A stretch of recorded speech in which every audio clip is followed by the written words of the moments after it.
அபிராமி அந்தாதியில் 74வது பாட்டு.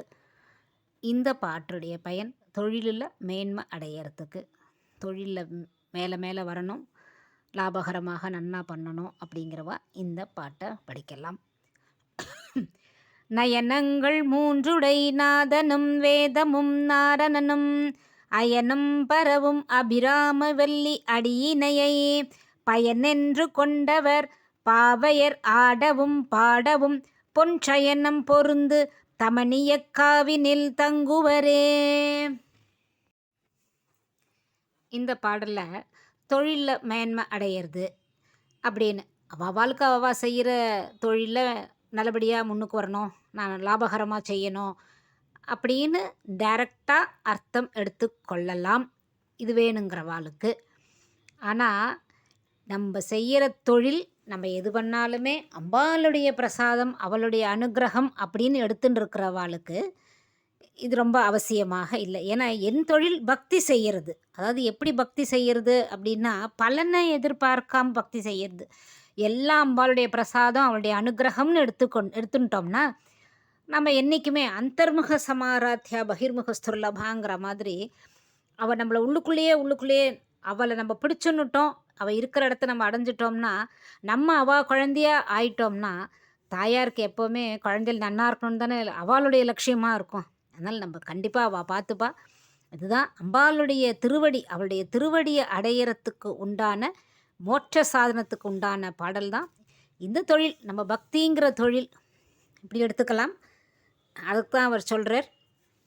எப்படின்னா, சாதாரணமாக நம்மளுடைய அடியார்கள், அம்பிகையுடைய பக்தர்கள் எப்படி இருப்பா அப்படின்னா, அவளுடைய குறிக்கோள் லட்சியம் அம்பாளுடைய பாதார விந்தங்கள் தான், அந்த திருவடி தான்.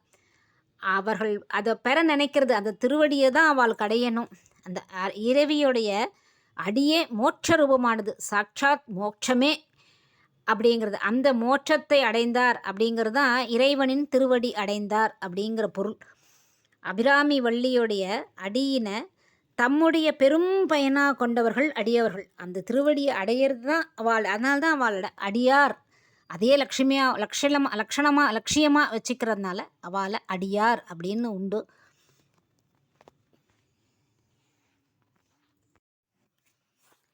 இப்படி லட்சியமாக இருக்கிறதுல முக்தியிலையும் 2 விதம் உண்டு. அதாவது பதமுக்தி, பரமுக்தி அப்படின்னு முக்தியில் 2 வகை. இந்த பதமுக்தி அப்படிங்கிறது இந்திர பதவி, இதை குறிக்கிறது. இந்திர பதவி வரைக்கும், ராஜ்ய பதவி, இந்திர பதவி வருது. நாம் செய்கிற புண்ணியங்களுக்கு ஏற்ப அவை கிடைக்கும். ஆனால் இது எல்லாமே ஒரு காலத்தில் அழிஞ்சு போகிற தன்மை. நம்முடைய புண்ணியங்களும் தீரத்துக்கான சான்சஸ் உண்டு, கண்டிப்பாக உண்டு, தீந்துடும்.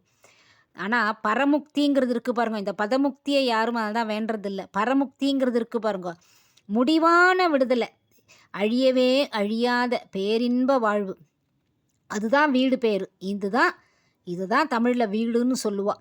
இதை தான் வேணும் அப்படின்னு கேட்பா. இந்த பதவிகளில் இந்திராதி தேவர்கள் அவங்களாம் என்ன பண்ணுவான்னா, தம்முடைய பதவி நிலைக்கிறதுக்காசரம் அம்பிகையை புகழ்ந்து வழிபட்டுட்டே இருப்பா. அவர்களுடைய பதவிக்கெல்லாம் ஆதாரமாக இருக்கிறது அம்பிகையினுடைய திருவருள். அந்த திருவருளை நாடும் அடியவர்கள் என்ன பண்ணுவா அப்படின்னா, இந்த பரமுக்தி அவளுடைய குறிக்கோள் என்ன அப்படின்னா, தன்னுடைய பரமுக்தி தான் அவளுக்கு. பதமுக்தி வேண்டாம், இந்த இந்திர பதவி இருக்கிற பதமுக்தி தமக்கு வேண்டாம் அப்படிங்கிறத குறிக்கோளாக லட்சியமாக வச்சுப்பா. இந்த பதவியை வச்சுன்னு இருக்கிறவா, இந்த பெரிய பதவியில் இருக்கிறவா அப்படிங்கிறதெல்லாம் அவளுக்கு ரொம்ப பெருசாக தெரிய மாட்டா. அதனால தான் ராஜா கேட்கும்போது கூட அபிராமி பற்றால கரெக்டான அது அவர் தன்னுடைய இதில் அழகாக எண்ணங்கள், அவருடைய செயல்கள் எல்லாமே அம்பிகையை வழிபட்டுண்டு அம்பிகையுடைய ரூபத்திலே அதை பார்த்துருந்ததுனால தான் ராஜா வந்தாலும் சரி, ராஜாவே வந்தாலும் அவருடைய பதில் வேறு மாதிரி இருந்தது. அதனால தான் கொள்ளேன் புரந்தரன் மால் அயன் வாழ்வு அப்படிங்கிற திருவாசகத்தில்